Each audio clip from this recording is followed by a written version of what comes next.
मेरा नाम नीलम है। मैं भला की खूबसूरत थी। मेरे घर वाले मेरी शादी करने पर राजी नहीं थे। वो मेरे शायाने शान कोई रिश्ता ढूंढना चाहते थे, मगर इसी दौरान मुझे एक लड़का पसंद आ गया जो कि कमी जात से ताल्लुक रखता था। उसका नाम अहमद था और वो बहुत खूबसूरत बातें किया करता। उसने मेरे हुस्न की जो तारीफ की थी, उसकी मिसाल कहीं नहीं मिलती। शायद ही कभी किसी ने किसी लड़की के हुस्न के इतने कसीदे पढ़े होंगे जितने के अहमद ने मेरी मोहब्बत में मुझे लिख भेजे थे। अब तो मैं उसकी मोहब्बत में जैसे डूब सी गई थी। वो भी मेरे लिए जान देने को तैयार था। यूं मैंने अहमद से शादी रचा ली। मेरे घर वाले, माँ बाप और भाई मना करते ही रह गए, मगर उनके लाड प्यार पर लात मारकर, उसे रौंद कर मैं अहमद के साथ घर की दहलीज पार करके अपने घर से चली गई। अहमद का घर बहुत छोटा सा था। मुझे छोटे तंग कमरों में रहने की आदत कहाँ थी, लेकिन अहमद की मोहब्बत में मैंने ये भी कबूल कर लिया। अब मैं उसकी खिदमत करती। उसकी माँ यानी कि मेरी सास मुझसे कोई खास अच्छा रवैया न रखती थी।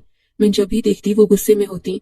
मैं उनका दिल जीतने की भरपूर कोशिश करती, मगर इसके बावजूद भी वो मुझसे नाला ही रहती। एक दिन मैं अपने कमरे में बैठी थी, अहमद का इंतजार कर रही थी कि बाहर फोन की घंटी बजी। मेरी सास ने जल्दी से झपट कर फोन उठा लिया कि कहीं मैं 2 घड़ी अहमद से दिल की बात न कर लूं। मगर आगे से जो फोन आया उसे सुनकर उनके चेहरे का रंग उड़ गया था। वो हक्का बक्का सी होकर मुझे देखने लगी। क्या हुआ माँ जी, कोई परेशानी की बात है? मैंने पूछा तो वो अफसोस से बोली, अहमद थाने में है। खुदा जाने मेरे बच्चे ने ऐसा भी क्या जुर्म कर दिया कि उसे थाने में बंद कर दिया। मेरी शादी को भी 1 हफ्ता ही हुआ था कि अहमद बखैर आफियत थाने से निकल आए। मैंने अपने अब्बा और भाइयों को फोन मिलाने की कोशिश की तो इन्होंने मेरी किसी बात का जवाब नहीं दिया। अलबत्ता मुझे मेरी छोटी बहन ने ये बताया कि मेरे शौहर अहमद को बंद ही मेरे भाई ने करवाया है। मेरा मैका ताकतवर था, इन लोगों के ताल्लुकात थे। मेरे शौहर को बंद करवाना उनके लिए कौन सी मुश्किल बात थी। अब वो सलाखों के पीछे चला गया था। मैं नहीं जानती थी कि उसका कसूर क्या था। जब कहीं से भी मुझे कोई मदद न मिली तो मैं थाने खुद ही चली गई। हमारे घर के थोड़े ही दूर वो थाना वाक़ था जिसमें मेरे शौहर को बंद किया गया था। मैं कोर्ट कचहरी, थाने, अस्पताल से हमेशा डरती थी। आज मुझ अकेली लड़की को थाने का चक्कर लगाना पड़ गया। जैसे ही मैं उस कमरे में दाखिल हुई, इंस्पेक्टर ने मुझे गहरी नजरों से देखा। मुझे सर से पांव तक स्कैन करने के बाद बोला, जी बीबी आपको क्या चाहिए? मैंने करने के बाद बोला, जी बीबी आपको क्या चाहिए? मैंने अपने शौहर का नाम लिया और कहा कि मुझे उनसे मिलना है। आप बैठे, मैं सर से बात करता हूँ। वो जैसे कोई खास केस के मामले में मालूमात इकट्ठी करते हैं और फिर उस पर तफ्तीश करते हैं, इस तरह के तासुरात लिए अंदर कमरे में चला गया। उसके जाते ही एक और खर्राट किस्म का ऑफिसर बाहर निकला। ऑफिसर क्या था, लटकी तोंद और बड़ी बड़ी खौफनाक खतरनाक मूंछें, भुएं ऐसी कि देखकर किसी देव या जिन का गुमान हो। उसने भी मुझे ऐसी ही गलीज नजरों से देखा और बोला, तुम यहाँ अपने शौहर के लिए आई हो, लगता है बहुत मोहब्बत करती हो उससे। वो अपनी मूंछों को ताव देते हुए सामने कुर्सी पर बैठ गया।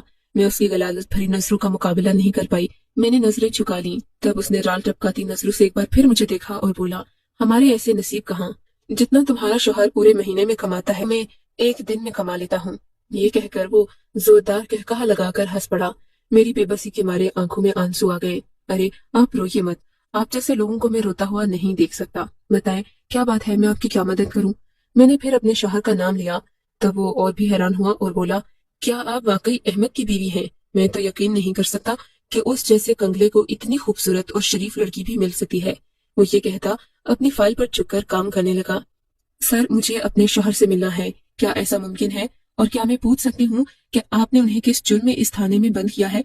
बीबी हमें ऊपर से ऑर्डर आए हैं, हम जुर्म नहीं पूछते, हम बस हुक्म की तामील करते हैं। उसने मुझे एक नजर दोबारा देखा और फिर अपने काम में मसरूफ हो गया। तो अब मैं क्या करूं? मैं आपकी मदद कर सकता हूं, लेकिन उसकी एक शर्त है। उसने शर्त है, आप बताइए। मैंने बेताबी से पूछा था। आप अंदर कमरे में आए, मैं आपको तफसील से बताता हूँ। ये कहकर उसने अपनी फाइल उठाई और अंदर कमरे में चल दिया। मैं बेबसी, मजबूरी और लाचारी की तस्वीर बने उसके पीछे कमरे में दाखिल हो गई। मैं उसके सामने बैठ गई। उसने सरगोशी वाले अंदाज में टेबल पर अपनी कोहनी रखी और मुझे मुखातिब करके बोला, देखें बीबी, बात तो साफ साफ है, आपके शौहर का एक और लड़की के साथ चक्कर था। जैसे आप जैसी खूबसूरत और हसीन लड़की को अपने जाल में फंसाकर उसने शादी की थी, बिल्कुल वैसे ही वो ऐसी ही एक अमीर घराने की लड़की से शादी करना चाहता था। उस लड़की का पहले से एक मंगेतर था जो कि उसी के खानदान का था।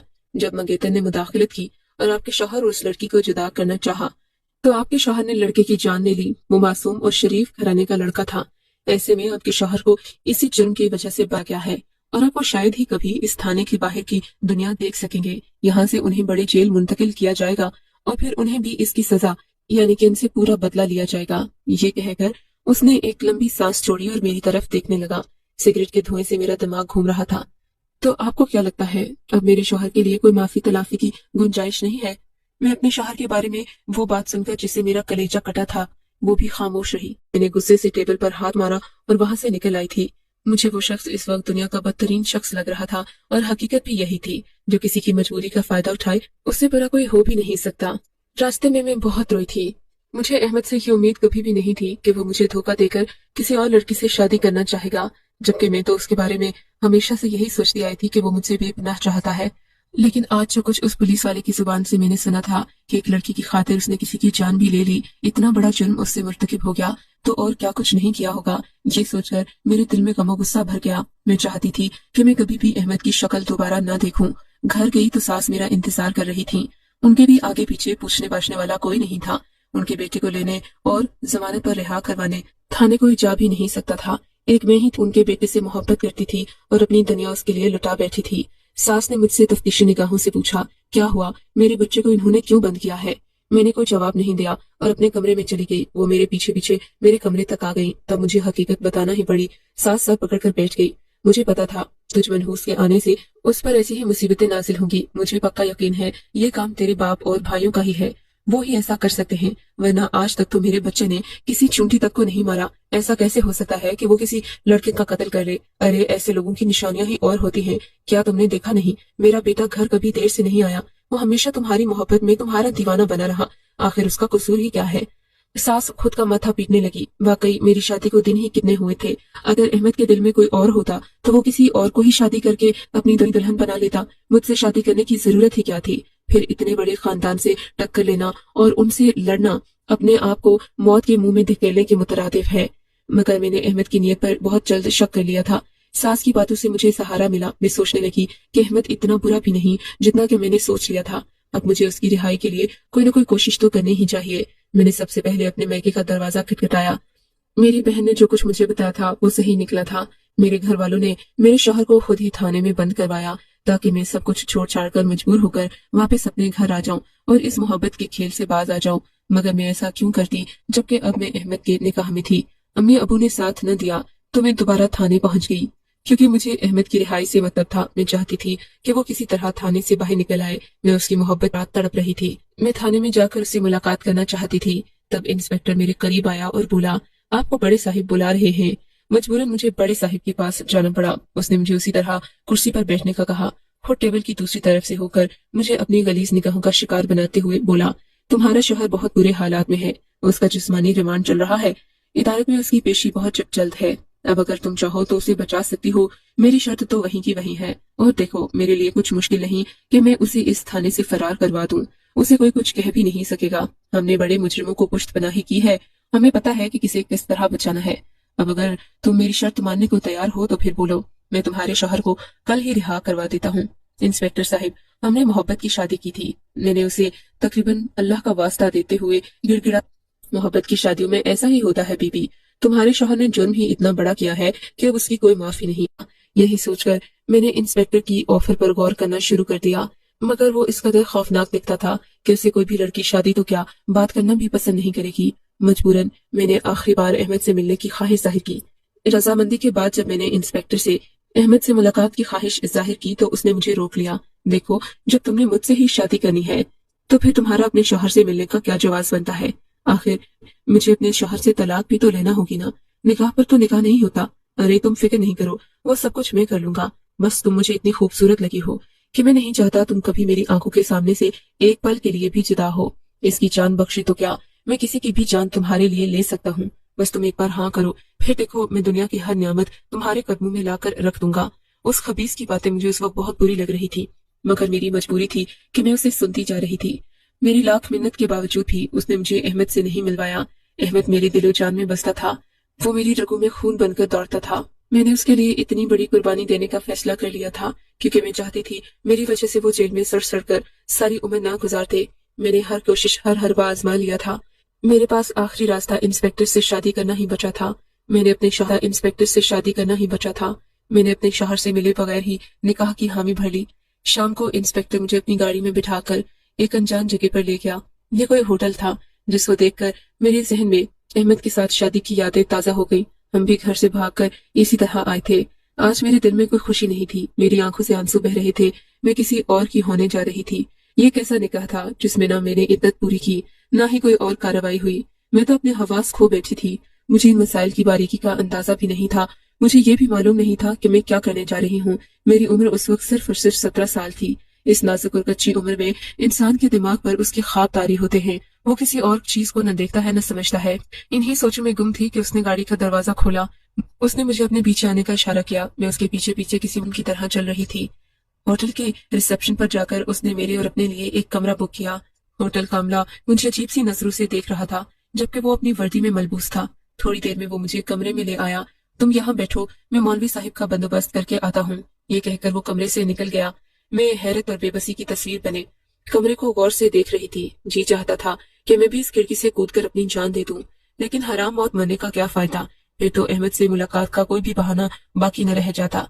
इस तरह कम अज कम मैं अहमद की जिंदगी तो बचा रही थी। अगर मैं भी मर जाती तो खुदा जाने मेरे अहमद का क्या होता। मैं यही सोच सोचकर परेशान थी। आधे घंटे के बाद वो खबीस वापस आया और बोला, चलो हमारे निकाह का वक्त हो गया है, तुम यहीं बैठो, कुछ लोग आएंगे, वो तुमसे कबूलो इजाब लेंगे। बस तुमने हाँ कह देनी है। उसके बाद समझो कि इस दुनिया में आजाद घूमेगा फिरेगा, कोई उसे कुछ नहीं कह सकेगा।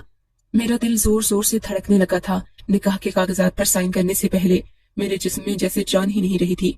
एक आदमी जिसके चेहरे पर न दाढ़ी थी, न ही वो किसी तरह से मौलवी लगता था, कमरे में आया और उसने मेरे सामने 2-3 कागजात रखे। मैंने उन पर बिना देखे ही दस्तखत कर दिए। मैं क्या देखती, क्या पढ़ती और क्या सुनती, मेरे तो अपने हवास खो चुके थे। ये कैसा निकाह था, कैसी शादी थी। न ही इस शादी में कोई शरीक था, न ही इस निकाह के कोई गवाह थे। मुझसे बस कागज पर दस्तखत ले गए। फिर वो लोग बाहर चले गए। वो खबीस अंदर आ गया। उसके अरमान पूरे हो गए और मैं अपनी बेबसी पर रोती रह गई। 6-7 दिन ये आंख मचोली का खेल चलता रहा। अब मैं उससे कहने लगी थी कि तुम मुझे अपने घर ले चलो, होटल में तो आप अपना घर नहीं बसा सकते। उसके इरादे अयां हो गए और मैं अपनी बेबसी पर कुछ भी न कर सकी। हफ्ते की रात वो खबीस मेरे पास आया और बोला, बस मैं तुम्हें सोमवार को यहाँ से ले जाऊंगा, तुम यहाँ मेरा इंतजार करना। उसके बाद हमारी जिंदगी में तुम्हारे और मेरे अलावा कोई नहीं होगा। मुझे उससे मोहब्बत नहीं थी, मगर मैं एक तहफ्फुज़ चाहती थी। सोमवार से पहले ही होटल का अमला एक दिन मेरे कमरे में घुस आया और बोला, आप यहाँ कब से मुफ्त रह रही हैं?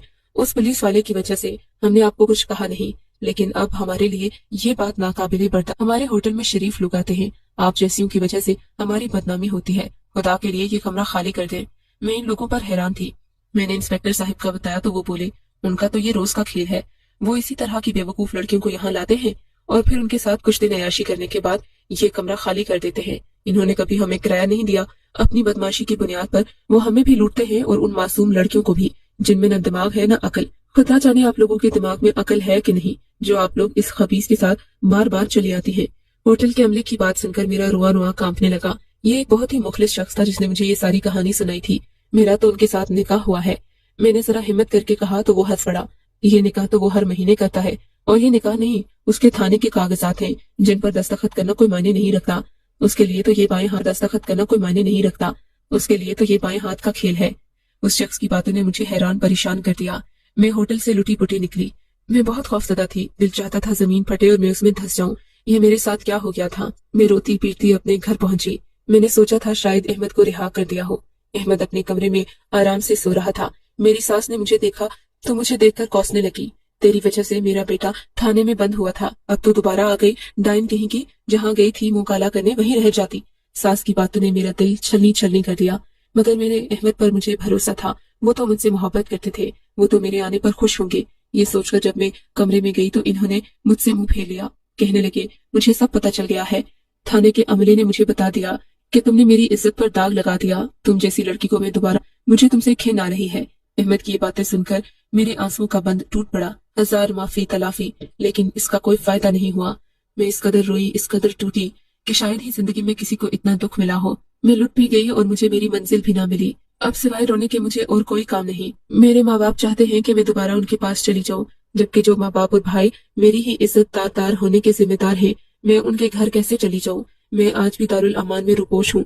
मैं अपने माँ बाप और अपने बहन भाइयों का चेहरा तक देखना नहीं चाहती, जिन्होंने मेरी हस्ती बस्ती जन्नत में आग लगा दी। अब आप ही बताएं, कसूर किसका है?